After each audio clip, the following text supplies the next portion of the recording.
नहमदुहु व नुसल्ली व नुसल्लिमु अला रसूलिहिल करीम अम्मा बाद फ़अऊज़ु बिल्लाहि मिनश शैतानिर रजीम बिस्मिल्लाहिर रहमानिर रहीम।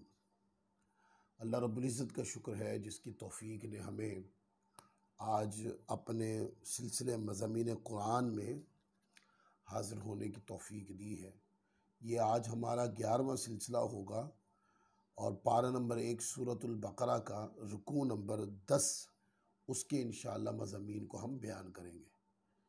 रुकू नंबर 10 के मज़ामीन में जो सबसे पहले मज़मून बयान होगा वो बनी इसराइल को अहद व मीसाक में दिए गए अहकाम, दूसरा बनी इसराइल की उन अहकाम की खिलाफ वर्जी की तफसील, और ये दो मज़ामीन हैं जो बड़ी तफसील के साथ रुकू नंबर 10 के अंदर अल्लाह रब्बुल इज़्ज़त के कलाम पाक कुरान मजीद के अंदर मौजूद है। सबसे पहली आयत करीमा जिसके अंदर बनी इसराइल के साथ जो आहद और मिसाक का मामला किया गया था उसमें जो अहकाम दिए गए थे, अल्लाह फरमाता है वइज़ अख़ज़ना मीसाक़ बनी इसराईल ला ताबुदून इल्लल्लाह व बिलवालिदैनि इहसानन व ज़िल क़ुरबा वल यतामा वल मसाकीन व क़ूलू लिन्नासि हुस्नन व अक़ीमुस्सलात व आतुज़ ज़कात। अल्लाह ताला ने फरमाया और याद करो जब हमने बनी इसराइल से आहद लिया, वादा लिया कि अल्लाह के सिवा किसी की इबादत नहीं करोगे, नंबर 1, और माँ बाप के साथ भलाई करोगे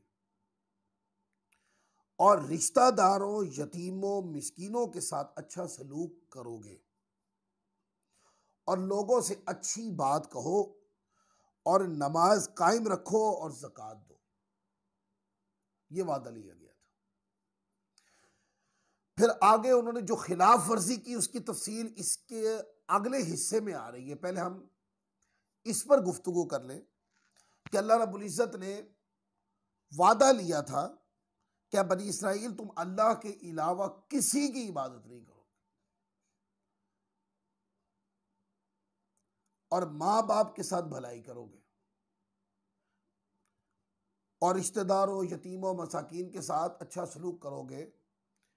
इस तरह के अहकाम हैं। अब यहां से एक अमूमी नसीहत ले लें, ये ईमान का तकाजा है, ये ईमान की जरूरत है, ये ईमान के अहकामीर है कि बंदा ईमान लाने के बाद अल्लाह ताला की इबादत करे। ये ईमान की तकमील ही इससे है। और दूसरा ये, आप ईमान की तकमील के लिए बाकी जरिए कि वालिदैन के साथ भलाई करें, तो ये अमूमी नसीहत है कि ये सिर्फ बनी इसराइल को ही नहीं, ये मुसलमानों को भी और उम्मत मोहम्मदिया के जो मुसलमान कुरान मजीद की तालीमात को फॉलो करते हैं, आप देखते हैं कुरान मजीद में जगह जगह वालिदैन के साथ भलाई करने का हुक्म दिया गया। बल्कि पारा नंबर 15 के रुकू नंबर 3 के अंदर तो यहाँ तक के लफ्ज़ आए कि उफ़्फ़िल लकुमा अताइदारिनी, यानी कि उनकी फर्मा बरदारी करते हुए तबीयत में कोफ्त नहीं आनी चाहिए, लफ्ज़ उफ़ भी नहीं आना चाहिए। और फिर यतीमों, मसाकीनों, बेसहारा लोगों के साथ हुस्न सलूक करना चाहिए। और बहुत अच्छी बात यह है कि लोगों से अच्छी बात की जाए। क्या खूबसूरत बात की किसी ने कि या तो अच्छी बात कहो या फिर खामोश रहो।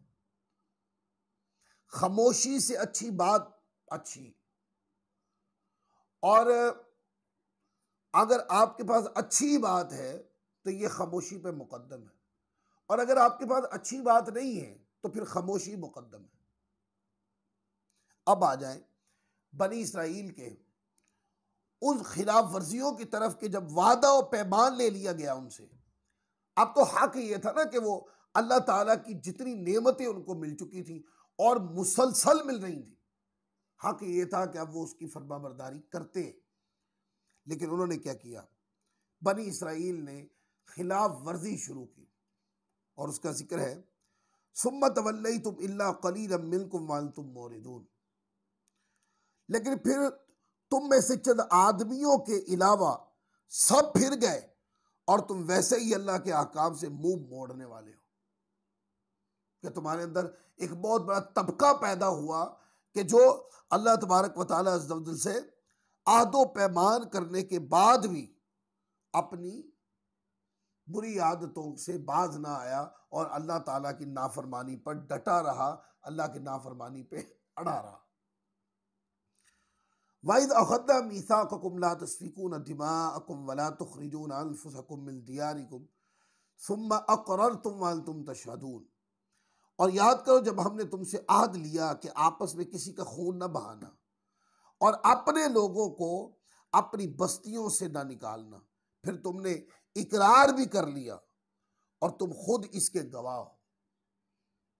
इकरार किया तुमने कि हम ऐसा नहीं करेंगे, आपस के अंदर खून रेजी नहीं करेंगे, अपने लोगों को अपने खित्तों से निकाल कर बेसहारा नहीं करेंगे। और सुम्मा अंतुम हाउलाई तक़तलून अनफुसकुम व तुखरिजून फरीक़म मिनकुम मिन दियारिहिम तज़ाहरून अलैहिम बिल इस्मि वल उद्वान व यअतूकुम उसारा तुफादूहुम व हुवा मुहर्रमुन अलैकुम इखराजुहुम अफतुमिनून बिबादिल किताबि व तकफुरून बिबाद फमा जज़ाउ मन यफ़अलु ज़ालिका मिनकुम इल्ला ख़िज़्युन फ़िल हयातिद दुनिया व यौमल क़ियामति युरद्दून इला अशद्दिल अज़ाब वमल्लाहु बिगाफ़िलिन अम्मा तामलून। फिर ये तुम ही हो जो अपने लोगों को कत्ल भी करने लगे, जबकि वादा में इकरार कर लिया था कत्ल नहीं करोगे। फिर तुम अपने लोगों को कत्ल भी करने लगे और अपनों में से एक गिरोह को उनके वतन से भी निकालने लगे। तुम उनके खिलाफ गुनाह और जियादती के कामों में भी मदद करने लगे, और अगर वही कैदी होकर तुम्हारे पास आए तो तुम मुआविजा देकर उन्हें छुड़ा लेते हो। हालांकि तुम्हारे ऊपर तो उनका निकालना ही हराम है, तो क्या तुम अल्लाह के बाज अहकाम को मानते हो और बाज से इनकार कर जाते हो।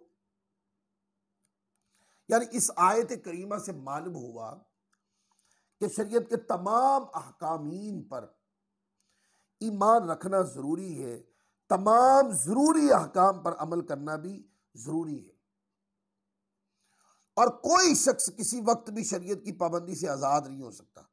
खुद को तरीकत का नाम देकर या किसी भी तरीके से शरीयत से आजाद कहने वाले काफिर हैं, जिसकी मैंने पिछले दर्स में बड़ी वजाहत के साथ मैंने बात की थी। हर बंदे के ऊपर शरीयत के अहकाम फर्ज हैं, जरूरी है। कोई भी शरीयत के अहकाम से बेनियाज नहीं हो सकता। और अगर कोई ये कहे कि अल्लाह ताला ने कुरान में अहकाम दिए हैं और कोई कहे कि मैं नहीं मानता, तो इससे तो बंदा काफिर हो जाता। ये तो बनी इसराइल की रविश है कि वो वादा भी करते, अहदो पैमान भी करते, और फिर क्या करते, फिर तोड़ देते। कहा गया था कि अपने लोगों को कत्ल नहीं करोगे, लोगों को कत्ल भी करते। कहा था लोगों को उनके वतनों से नहीं निकालोगे, निकाल देते थे। और जब वो गुलाम बन के आते तो उनको खरीद लेते। यानी एक चोरी फिर ऊपर से सीना जोरी। भाई तुम्हारे ऊपर तो निकालना ही दुरुस्त ना था, और तुम मुआविजा दे के खरीद के गुलाम भी बनाने लगे। फिर आगे, तो जो तुम में ऐसा करे इसका बदला दुनियावी जिंदगी में जिल्लत और रुसवाई के सिवा और क्या है। अब देख लें यहां कितनी बड़ी बड़ी प्यारी नसीहत कुरान मजीद ने फरमा दी है। और क्या फरमाया, फरमाया कि जो लोगों पे जुल्म करते हैं, जियादती करते हैं, हक छीन लेते हैं, जबरदस्ती वजूदी तौर पर नजरियाती तौर पे गुलाम बनाते हैं, लोगों के रिस्क रोटी को महदूद कर देते हैं, यह भी जुल्म है। कि किसी बंदे के पास कुव्वत और ताकत है ज़्यादा काम करने की, लेकिन क्या है, उसको काम उतना ही देना कि महदूद कमाए, कहीं इसके पास फराखी ना आ जाए, ये भी जुल्म है। तो जो लोग मुआशरे पर इस तरह मुख्तलिफ उन्वानात से जुल्म करते हैं, तो उसका नतीजा क्या होता है? उसका नतीजा ये होता है कि जुल्म करने वाले बंदे पर दुनियावी जिंदगी के अंदर जिल्लत और रुसवाई के सिवा और कुछ नहीं होता। एक दिन जालिम जिल्लत और रुसवाई की घाट उतरता है। लिहाजा जुल्म ना करें किसी पर, तकलीफ ना दें किसी को, किसी की भूख का मजाक मत उड़ाएं, किसी की गुर्बत का मजाक मत उड़ाएं, किसी के छोटेपन का मजाक मत उड़ाएं। क्यों? कि जिसके पास जो भी सलाहियत है, जिसके पास जो कुछ भी है, जिंदगी का जो भी बंदे के पास जमा पूंजी, वो अल्लाह की दी हुई है।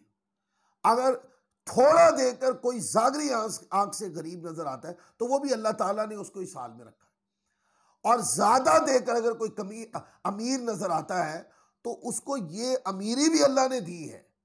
अल्लाह चाहे उसके पास अमीरी रहने दे, चाहे तो छीन ले। फिर आगे का, और क़यामत के दिन उन्हें शदीद तरीन अजाब की तरफ लौटाया जाएगा, और अल्लाह तुम्हारे आमाल से बेखबर नहीं है। उसकी मखलूक पर जुल्म करने वाले, उसकी मखलूक पर ज्यादती करने वाले, तकलीफें देने वाले, जुल्म करने वाले, गुलाम बनाने वाले, अजियतें देने वाले, और उनकी फर्मा बरदारी के रास्ते को तर्क कर देने वाले, फरमाया कि इसका दुनिया में जिल्लत और रुसवाई की सूरत में इसका अजाब है, और आखिरत में इसका बड़ा दर्दनाक अजाब होगा। और करने वालों, जुल्म करने वालों, ज्यादती करने वालों, अल्लाह ताला के अहकाम को पसे पुश्त डालकर अपने नफ्स की शरारत पे अमल करने वालों, अल्लाह ताला तुम्हारे अमाल से बेखबर नहीं है। अल्लाह बाखबर है, जानता है।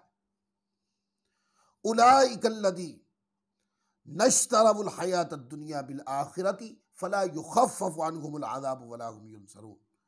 यही वो लोग हैं जिन्होंने आखिरत के बदले दुनिया की जिंदगी खरीद ली। कितनी कमजोर तिजारत की। अरे दुनिया तो फानी है, आखिरत में जो जज़ा सजा होगी वो दायमी होगी।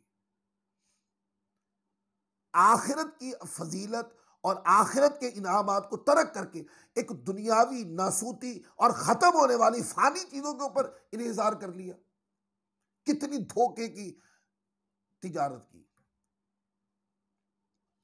तो उनसे ना तो अजाब हल्का किया जाएगा और ना ही उनकी मदद की जाएगी। दुनिया दुनिया दुनिया दुनिया, दुनिया का ओहदा, दुनिया की लालच, दुनिया का मालो मता, मेरे पास दुनिया नहीं, मेरे पास दुनिया का फला नहीं, मेरे पास दुनिया का फला नहीं, ये रट मारने वाले लोग। इन्होंने क्या किया?